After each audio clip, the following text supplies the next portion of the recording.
You've heard your games, but have you felt them? Imagine catching every bass drop, every explosion, and every shotgun blast in your chest. So today we're diving into something called the Woojer Strap 3, which is a high fidelity haptic body strap that promises to put your body inside the game. But is it game-changing immersion or just a gimmick with good vibes? I don't know. Let's take a look at it right now. This is the Woojer Strap 3 right here in your face. Take it to the game and take a look at that awesome little box, right? Because it's not the device, it's the box. Feel your games, music, and movies. Shouts out to Woojer for sending me this device to share with all my Take It Easy gamers out there. Now, although I've received this device for free, know that I will be giving my honest review, pros and cons, what's good, what could use improvement. All right, so with that, let's go ahead and see what we get in our box and see if this fulfills the promise of what it's supposed to do. Out of the box, the Woojer Strap looks pretty slick, minimal, but well built.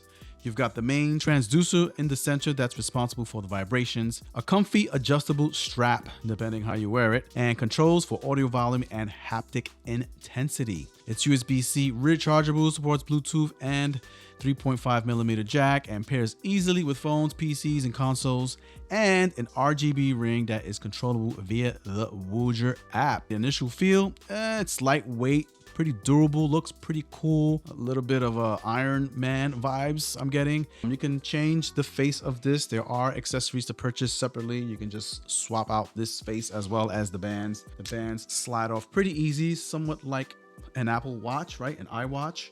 And you just slide it in from the side like this. Pretty easy, right? Pretty easy. So you're probably curious as to how this thing really works and if it works like a haptic device or if it's just giving you like bass in your body, right? The Woojer uses haptic transducers that responds to low-end audio frequencies like bass and translates them into vibrations. That's right.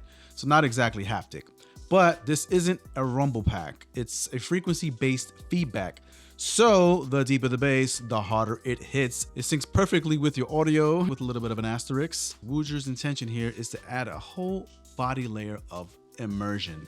Does it do it successfully? You definitely have to do some modifications to make it work the way it's intended to work. It's detecting low frequencies. So if your game has a lot of music or loud music, you're gonna get your device rumbling a lot because it's detecting all of your music instead of detecting the things you may want to feel and not every single just be vibrating consistently as you're playing on pretty much any platform. So the trick to that, what I had to do was to lower the in-game music in game settings. That's right. So for each game that I'm playing, I'll just go into settings, audio settings, lower the music and keep the sounds of like game effects higher. So that way you get that effect and not so much just music rumbling in your chest as you're just walking, right? That's going to be weird. The place where this device really truly shined for me was in VR gaming.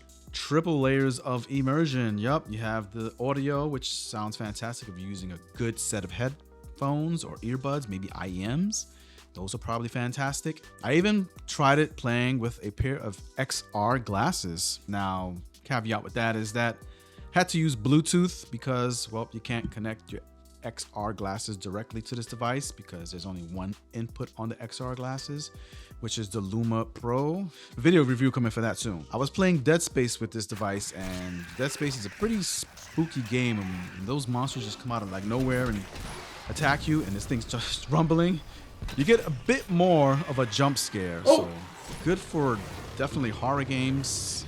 I dare you to watch a horror movie with this thing on. All right, so let's talk a little bit about the pros and cons. Pros, super cool immersion for gaming, music, especially VR. Compact and portable, even has its own little case that it comes with. Works with almost anything, console, PC, mobile, VR, that sort of stuff. So pretty compatible with a lot of stuff. Battery life gets you about 8 hours, depending on how much intensity you put. Adjustable intensity, wired or wireless. RGB looks cool with that flashy ring of RGB, which you can control in the Woojer app. Some basic app controls for this, the ability to strap it where it best fits you, so it's not just a one place. You can put it on your chest, on your back, on your head. Don't put it on your head. What? Cons, it's not cheap. Premium price at $200. That's right. Sometimes they have sales like right now for 99 bucks, but that's just the price of what it is. Whether it's worth it or not, I'll leave that up to you. It can overwhelm subtle sounds in competitive shooters. Not wireless on consoles. Needs to be a wired connection for full use. Vibration intensity might be too much for some after long sessions. That's right, you might get a little bit of motion sickness or something. Another con in wearing it certain ways, like this for example, where it kind of just goes over your neck. And if you're playing like VR, for example, and you're moving your arms around and you're turning and you're ducking, the strap here eventually goes up and kind of digs into your neck and it slides. So for VR, I guess the best bet is probably not to have it like this. You might want to wrap it around your chest like so and just play with it like that. At least it won't slide down as much. Last and probably worst con is the lag when using it wireless. For getting the best sync between audio and vibrations, your best bet is to go wired. That's right. That can be a bit messy and obstructive, especially with like VR gaming. You have like cables and tentacles hanging off of you. So who is this for? If you're a hardcore gamer, a VR enthusiast, or a music junkie, the Woojer Strap is a bit of a game changer. If you just casually play or prefer super stealthy, precise audio cues like esports, it might be overkill or maybe just even a distraction, and you have to be wired for the right timing of sound cues. But for creators, immersion junkies, or streamers looking for a sensory edge, this might be the thing you'll want to try out, and I would suggest that you do try out just for adding those extra layers of immersion. If you're interested in the device, links are in the description down below. Save yourself a little 10% off, courtesy of my affiliate link. One hand washes the other in this world, Tech Easy Gamers, and with that, I'll see you in the next one.